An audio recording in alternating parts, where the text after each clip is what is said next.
குமரன், கங்கா, காவேரி 3 பேருமே சேர்ந்து மாடல் எல்லாமே செலக்ட் பண்ணிட்டு இருக்காங்க. அங்கே விஜய் வராரு. வந்த உடனே நீங்கள் இங்கே வேண்டாம் அப்படின்னு சொல்லிட்டு அப்படியே வெளியே அனுப்பிடுறாங்க. ஒரு மாதிரி டென்ஷனாக விஜய் வெளியே வராரு. பின்னாடியே காவேரி வராங்க. வந்து சொல்கிறாங்க, எதுக்காக நீங்கள் இப்படி அசிங்கப்பட்டுட்டு இருக்கீங்க? எதுக்காக நீங்கள் இப்படி பண்ணிட்டு இருக்கீங்க? இங்கே பாருங்கள், நீங்கள் அந்த வீட்டை காலி பண்ணிவிட்டு உங்கள் தாத்தா பாட்டியோட போய் இருங்க. இதுக்கு மேலே இங்கே இருக்க வேண்டாம். தேவையில்லாதெல்லாம் நீங்கள் பண்ணிகிட்டு இருக்காதீங்க அப்படின்னு காவேரி சொல்கிறாங்க. என்ன காவேரி இப்படி பண்ணிகிட்டு இருக்க நீ? அப்போ எப்படி நான் உன்னை வீட்டுக்கு கூட்டிகிட்டு போக முடியும்? இதெல்லாம் பண்ணாதானே நான் கூட்டிகிட்டு போக முடியும். ஏதோ எனக்கு தெரிஞ்ச வழியில் நான் முயற்சி பண்ணுறேன் அப்படின்னு விஜய் சொல்கிறாரு. இங்கே பாருங்கள், நீங்கள் பண்ணுறது எல்லாமே அம்மாவுக்கு இன்னும் கோவத்தை தான் அதிகமாக்குது. என்னை எதுக்காக இப்படிலாம் பண்ணிகிட்ருக்கீங்க அப்படின்னு காவேரி கேட்குறாங்க.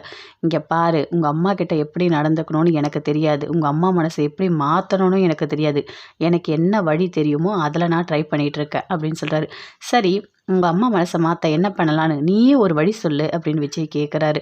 இங்கே பாருங்கள், அதெல்லாம் சொல்ல முடியாது. ஃபஸ்ட்டு தாத்தா பாட்டி வீட்டுக்கு நீங்கள் போங்க, இங்கே இருக்காதீங்க அப்படின்னு காவேரி சொல்கிறாங்க. இங்கே பாருமா, அதெல்லாம் என்னால் பண்ண முடியாது அப்படின்னு விஜய் சொல்கிறாரு. இங்கே பாருங்கள், ஃபஸ்ட்டு அந்த அந்த கண்ணாடியை கழட்டுங்க அப்படின்னு சொல்கிறாங்க. அப்படியே கழட்டுறாரு. என்னம்மா இதை போய் கழட்ட சொல்கிற? ஏன், எதுக்காக அப்படின்னு விஜய் சொல்கிறாரு. நீங்கள் எங்கே என்ன பார்க்குறீங்கன்னே தெரியல அப்படின்னு சொல்லிட்டு காவேரி சொல்கிறாங்க. காவேரி, நீ பேசுறதுலாம் ரொம்ப ஓவராக இருக்குது அப்படின்னு சொல்லிட்டு விஜய் சொல்கிறாரு. இங்கே பாரு, நான் போகிறேன், நீ போம்மா, போயிட்டு உள்ள வேலை ஏதாவது உனக்கு இருக்கும், மேக்கப் பண்ணுற வேலை ஏதாவது இருக்கும், போ உள்ளே போய் ஹெல்ப் பண்ணு, போ, என்கிட்ட பேசி உன் டைம் வேஸ்ட் பண்ணாத, போ அப்படின்னு சொல்லிட்டு அங்கேருந்து விஜய் அப்படியே போகிறாரு. வீட்டுக்கு காவேரி வராங்க. வந்த உடனே அப்படியே ரொம்ப ஃபீல் பண்ணுறாங்க. அப்படியே நைட்டு பார்க்குறாங்க. எட்டி பார்த்தா லைட்டே எரியல. என்ன இது, விஜயோட ரூமில் லைட்டே எரியலையே அப்படின்னு சொல்லிட்டு அப்படியே பார்க்குறாங்க. பார்த்துட்டு வந்து அப்படியே எட்டி எட்டி பார்க்குறாங்க ஜன்னலை. பின்னாடியே பாட்டி வந்து நிற்கிறாங்க. அப்படியே கை வைக்கிறாங்க. ஐயோ அம்மாவா அப்படின்னு அப்படியே திரும்பி பார்க்குறாங்க. பார்த்தா பாட்டி. என்னம்மா இங்கே என்னம்மா பண்ணிகிட்ருக்க அப்படின்னு பாட்டி கேட்குறாங்க. பாட்டி ஒன்றும் இல்லை பாட்டி, சும்மா தான் நின்று பார்த்துட்ருக்கேன் அப்படின்னு காவேரி சொல்கிறாங்க. நல்லா தெரியுது, இந்த நேரத்தில் இங்கே என்ன பண்ணிகிட்ருக்க? இரு பாட்டி, நான் வரேன் அப்படின்னு சொல்லிட்டு அங்கேருந்து காவேரி போகிறாங்க. ஏய், இந்த நைட்டில் எங்கடி போகிற அப்படின்னு அப்படியே பாட்டி கத்துறாங்க. இரு பாட்டி, இரு வரேன் அப்படின்னு சொல்லிட்டு அப்படியே போகிறாங்க. போயிட்டு அந்த செடியெல்லாம் அப்படியே பார்த்துட்டே இருக்காங்க. அப்போ அந்த ஹவுஸ் ஓனர் மாமி வெளியே வராங்க. வந்து கேட்குறாங்க, என்னம்மா நைட் ஆகிடுச்சி, இப்போ போயிட்டு இங்கே நின்றுட்டுருக்க அப்படின்னு கேட்குறாங்க. அதுவா, ஒன்றும் இல்லை, இங்கே செடியெலாம் அழகாக இருக்குது, அதை பார்க்கறதுக்காக நான் வந்தேன் அப்படின்னு காவேரி சொல்கிறாங்க. ஓ அப்படியா, ஆமாம், நான் கூட மேலே செடி வச்சுக்கலாமா அப்படின்னு காவேரி கேட்குறாங்க. வச்சுக்கோமா, மொட்டை மாடியில் ஒரு 4-5 செடி வச்சுக்கோ, போதும், ஏதோ ஆசைக்காக வச்சுக்கோ அப்படின்னு சொல்லிட்டு அந்த மாமி சொல்கிறாங்க. இல்லை, பக்கத்து வீட்டு பால்கனி வந்து காலியாக தான் இருக்குது, அங்கே வேணால் வச்சுக்கிட்டோமா அப்படின்னு காவேரி கேட்குறாங்க. ஏம்மா, அங்கே தான் ஆள் இருக்காங்களே அப்படின்னு சொல்கிறாங்க. இல்லையே, லைட் ஏரியல, அவங்க காலி பண்ணிட்டு போயிட்டாங்களா, அவங்க காலி பண்ணிட்டு போகிறேன்னு சொல்லிட்டு சொன்னாங்க அப்படின்னு காவேரி சொல்கிறாங்க. என்னம்மா பேசிகிட்டு இருக்க? வீடு காலி பண்ணிட்டு போகிறாங்களா? உன்கிட்ட சொன்னாங்களா? யார் அப்படின்னு கேட்குறாங்க. யாரோ சொன்னாங்க, நான் மறந்துட்டேன் அப்படின்னு சொல்லிட்டு காவேரி சொல்கிறாங்க. ஓ அப்படியா அப்படின்னு சொல்லிட்டு அப்படி கேட்டுகிட்டே இருக்காங்க. அதுக்குள்ளே கரெக்டாக விஜய் கேட்டை ஓப்பன் பண்ணிவிட்டு வராரு. பார்க்குறாங்க காவேரி. மாமி, நான் போயிட்டு வரேன், இங்கே மேலே நான் ரோஸ் செடி வச்சுக்கிறேன் அப்படின்னு சொல்லிட்டு அங்கேருந்து அப்படியே போகிறாங்க காவேரி. விஜய் வந்து கேட்குறாரு, என்ன அந்த பொண்ணு என்ன கெட்டு போகுது அப்படின்னு சொல்லிட்டு. அதுவாப்பா, ஒன்றும் இல்லை, நீ அங்கே வீடு இருக்கியா இல்லை காலி பண்ணிட்டியான்னு சொல்லிட்டு கேட்டு போகுது, உன் வீடு இருட்டாக இருக்குன்னு சொல்லிட்டு அப்படின்னு ஹவுஸ் ஓனர் சொல்கிறாங்க. ஓ, அந்த பொண்ணு என்னை பற்றிலாம் பேசுதா அப்படின்னு விஜய் சொல்கிறார். உன்னை பற்றிலாம் பேசல, நீ இருக்கியா இல்லையான்னு கேட்டுது, அவ்வளோதான் அப்படின்னு சொல்கிறாங்க மாமி. சரி மாமி, நான் போகிறேன் அப்படின்னு சொல்லிட்டு அங்கே வந்து விஜய் அப்படியே போகிறாரு.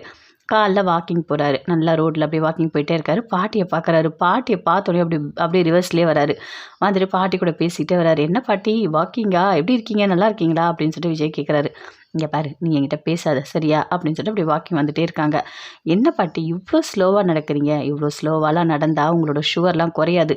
என்ன, சுகர் நிறைய இருக்கா அப்படின்னு சொல்லிட்டு பாட்டிக்கிட்ட கேட்குறாரு. ஆமாம், பின்ன சுகர்லாம் அதிகமாக தான் இருக்கும் அப்படின்னு சொல்கிறாங்க.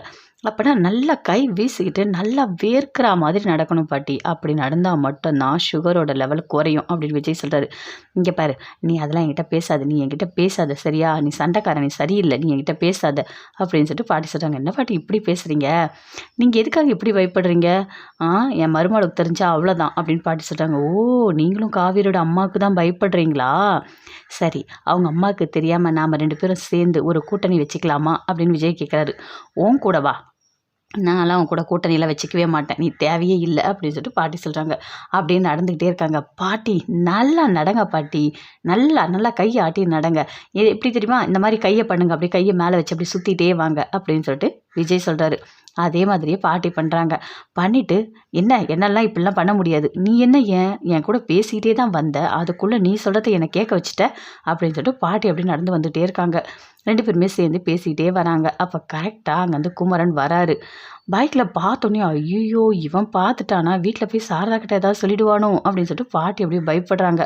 குமரன் அப்படியே வந்து நிற்கிறாரு. இங்கே என்ன நடக்குது அப்படின்னு சொல்லிட்டு.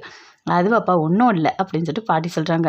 ஹாய் குமரன், என்ன பண்ணுறீங்க அப்படின்னு சொல்லிட்டு அப்படி கேட்குறாரு. ஐயோ இவர்கிட்ட பேசுகிறத இப்போ தெரிஞ்சதுன்னா பாட்டி வந்து வீட்டில் போய் போட்டு கொடுத்துருவாங்களே அப்படின்னு குமரன் யோசிக்கிறாரு.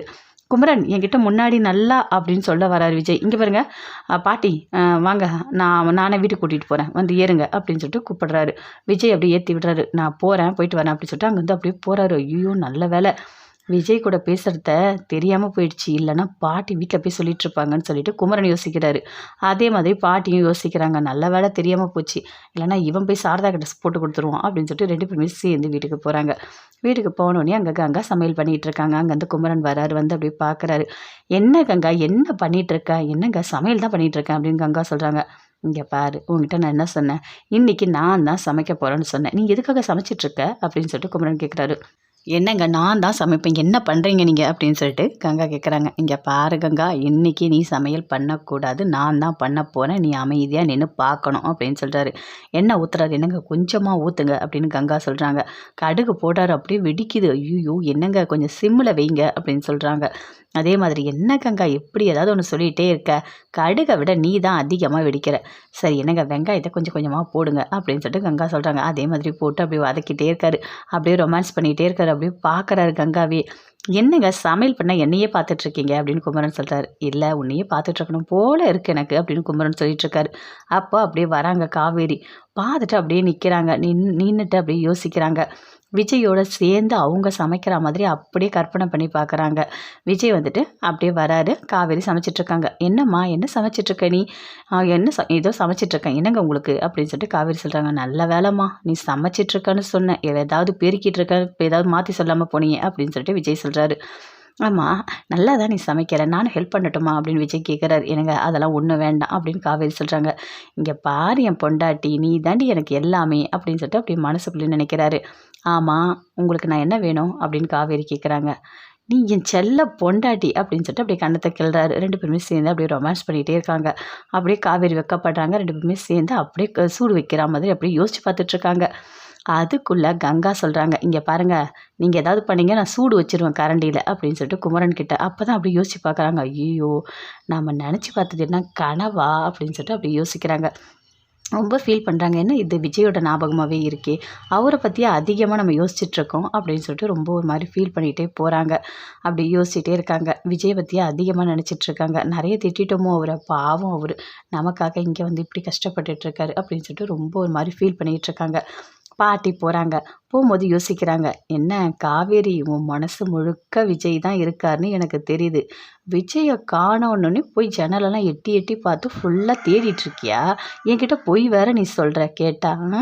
சரி பார்க்கலாம், சாரதாவோட மனசு மாறினா கண்டிப்பாக நீ விஜயோட சேர்ந்து வாழலாம்.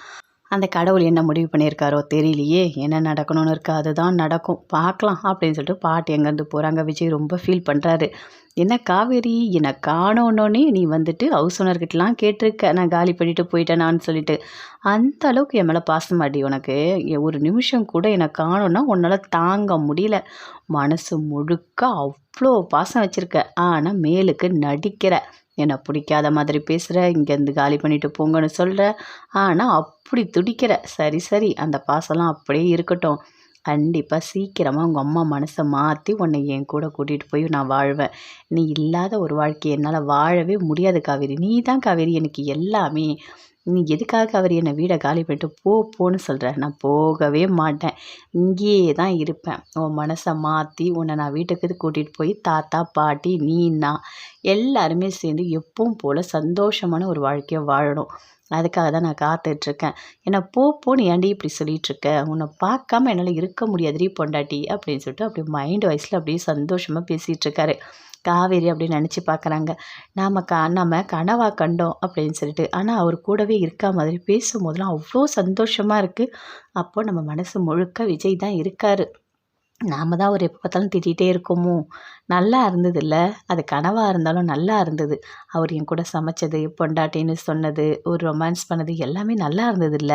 அப்படின்னு சொல்லிட்டு அப்படியே காவேரி அப்படியே மைண்ட் வாய்ஸ்ல அப்படியே ஃபீல் பண்ணிட்டே இருக்காங்க.